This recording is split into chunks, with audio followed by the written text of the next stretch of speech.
बड़ी अफसोसनाक इस वक्त हमारे मुल्क की हकीकत ये है कि ये महीना जो खैर और बरकत लेके आता है तमाम मुस्लिम उम्मा के लिए, पूरे जहान के लिए, तमाम जिनो इंस के लिए, इसमें हम देख रहे हैं एक रैपिड राइज़ हमारे मुल्क में दहशत गर्दी के वाक़यात पे, जिसमें निशाने में हैं हमारी लॉ इन्फोर्समेंट एजेंसीज़, हमारे उलमाए कराम और आपसी तफ़रक़ा इस वक्त हमारा उरूज पर है। हमने अपने छोटे छोटे ग्रोहों में हम बट गए हैं, हमारा एका, हमारी यूनिटी नहीं है। हालाँकि हमारे इदारे अगर कमज़ोर होते हैं तो रियासत पाकिस्तान कमज़ोर होती है।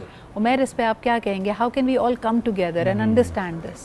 एक तो सोशल मीडिया ने आप एक हवा चल पड़ी है और उसका हिस्सा बनना सबको ज़रूरी लगना शुरू हो गया है। तो मैं भरपूर गुजारिश करना चाहूँगा, रमज़ान इस बात का दर्स है, रिमाइंडर है कि अल्लाह के नज़दीक सबसे अहम चीज़ हमारा इखलाक है, हमारा अंदाज़ है। हमें इख्तलाफ भी करना हो तो हमने एक बहुत खूबसूरत मिसाल आज ही सुनी है, उसको अपनाने की ज़रूरत है कि अच्छे लोगों का इख्तलाफ भी। दूसरा, हमें रेवोल्यूशन जो पड़ गई है, हमें एवोल्यूशन, हम ऑलरेडी बन चुके हैं, हमें एक रियासत है, हम सब ने मिल के इसको कायम रखना है।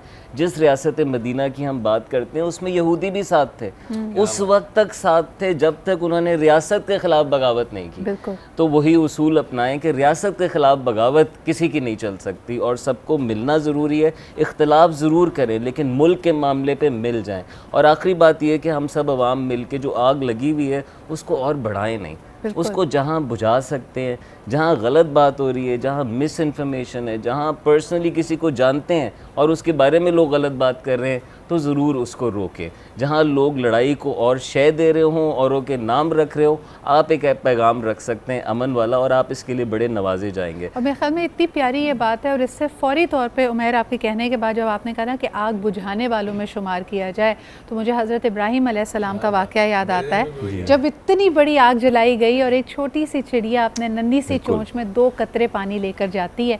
लोगों ने कहा, या जिस तरह भी उसको बयान किया जाता है इस वाक़े को, कि तुम क्या समझती हो, ये जो इतनी बड़ी आग लगाई गई है उसमें ये तुम्हारे 2 कतरे क्या काम करेंगे? तो उसने कहा, जब तारीख़ लिखी जाएगी और जब ख़ास तौर पे मैं अल्लाह की बारगाह में जाऊँ तो मैं आग लगाने वालों में से नहीं, आग बुझाने वालों में शुमार की जाऊँ। तो इस बात को आगे लेकर चलते हैं। इरम जी हमारे साथ मौजूद हैं, खूबसूरत सा कलाम सुनते हैं उनसे। माइक आप तक जब तक आ रहा है, ज़ैनब कोई बात इसके ऊपर कमेंट करना चाहोगी आग लगाने और बुझाने के हवाले से? बिल्कुल बिल्कुल। अभी थोड़े दिन पहले मिलकर प्रोग्राम जो मीर खलीलुर रहमान फाउंडेशन में बात की गई थी, मेंटल हेल्थ पे अगर काम किया जाए, जो आपकी यूथ है ना, बेसिकली वो फ्रस्ट्रेटेड है, उनकी ब्रेन डेवलपमेंट सही तरीके से हुई नहीं है। इसी वजह से हमारी एक कलेक्टिविस्ट सोसाइटी नहीं, इंडिविजुअलिस्ट सोसाइटी बन गई है इवेंचुअली। और इनफरादियत हमें कहीं पे भी नहीं लेके जाती। ख़ास तौर पे रमज़ान का पूरी मुस्लिम उम्मा के लिए यही पैगाम है। हम खाना काबा अगर जाते हैं, हरम पाक में एक साथ नमाज़ अदा करते हैं, बल्कि दुनिया में कहीं पे भी होते हैं, हमारा रुख हमारे क़िबले की तरफ होता है।